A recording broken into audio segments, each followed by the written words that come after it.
I can't tell you how many fire hydrants this girl took videos of. I don't even know. It was like fire hydrants, weird trees. I really got into benches too. Benches were a fan favorite of us. I really got into like rule of thirds or whatever with my fire hydrants. You know, I thought those shots were legit.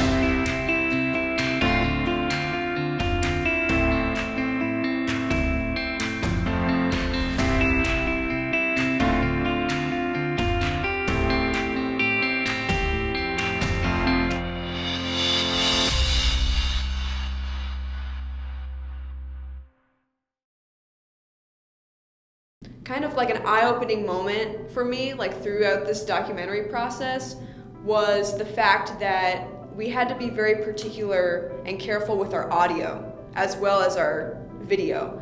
As we started to record in gyms and we started to do interviews in gyms, we started to realize, oh wait, there's kind of like a basketball drumming sound in the background, and a lot of the time the girls' voices would get drowned out, and so we had to be particular about capturing good audio. And so we started off with just this really cheap little like handheld clip-on mic. Watching the documentary, you can tell the quality was not there. And it wasn't until the last month or two of the season where we were talking with our independent study teacher, and he said, hey, we have a shop mic in our closet, you want to use that instead?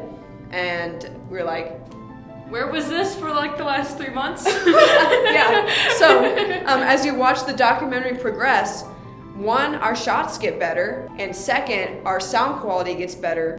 So I think one reason why my shots developed as the season progressed was I stopped being afraid of getting into people's faces. At the beginning of the season, I pretty much just stayed on the sidelines, but towards the end of the season, I broke that mindset. I got some really cool shots from that. It's intimidating wanting to get that good shot while also trying not to ruin the vibe. Yeah, we were kind of walking on a tightrope with this documentary because you want to capture the real deal, like what is happening. However, you're coming in with cameras and getting into people's faces, and so it's really hard to get that natural setting. As the season progressed and I kept filming and filming, after every practice I would end up with an hour and a half of footage basically on my phone. And eventually my phone filled up with storage and I couldn't capture video anymore. So very quickly I had to find out, how do I find a solution to save all this footage and get it off my phone so I can keep using my phone to film the season? So I ended up going on a last minute run to Micro Center, and I learned about external hard drives, and I was able to put all my footage on that. Interviews tell our story. You can have all the B-roll in the world, but it doesn't really mean anything if you don't have anybody narrating or directing where it's going. So the different types of interviews we had were pre-game interviews, post-game interviews. We had interviews with Coach Elick, which were basically what we called our context interviews. And then we had personal interviews. We knew it wasn't about one player, it was about the team. That was our subject, but how do we really truly accurately represent this team? And so we split it into 5 main people that we felt like, okay, they have a very unique role in the team that we felt like could kind of umbrella the team as a whole. And so that's why we ended up creating those story segments in our documentary. I think that was key for really just making the story not just about this basketball, but about these people. These are real people, real students, real teenagers, real athletes experiencing this. And we wanted that. We wanted that for our documentary. We wanted to highlight people that had something interesting to tell and highlight, those little stories that happen outside of our big story.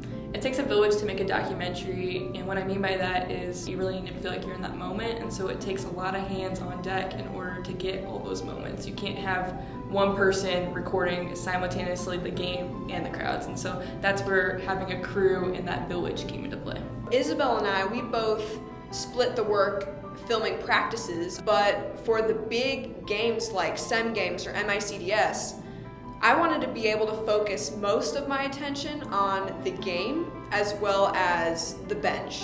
So during big games such as those, we started to realize that it would be incredibly helpful to have some more hands filming crowd reactions. And so a freshman named Jordan, he helped out and he, filmed some crowd reactions. And then also in the MICDS game, my brother took it on himself to film Coach Elick and get his reactions throughout the game. And one of his shots made it in the documentary, and I don't think I could have done any better. So I got this really weird obsession about capturing shoes. I don't know, maybe it was the cross-country runner in me. I was just fascinated with moving feet and that low angle in particular. So I ended up capturing a lot of shoe shots, which I don't think any of them made it into the documentary because Isabelle is a hater. A couple of them did.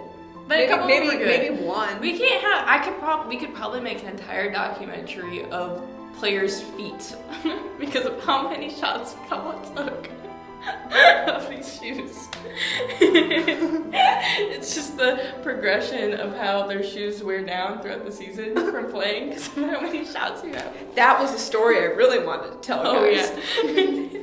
So during those last 3 days before our premiere showing, during that process, we were finishing our scenes, but we were also peer editing our scenes as well. And so I had Isabelle watch a lot of the scenes that I had edited, and there are 2 scenes in particular, the Herculaneum scene and the Mizzou scene, which I had edited and put a lot of work into. She watched them and said, no, these won't work. They don't go with the flow of our documentary.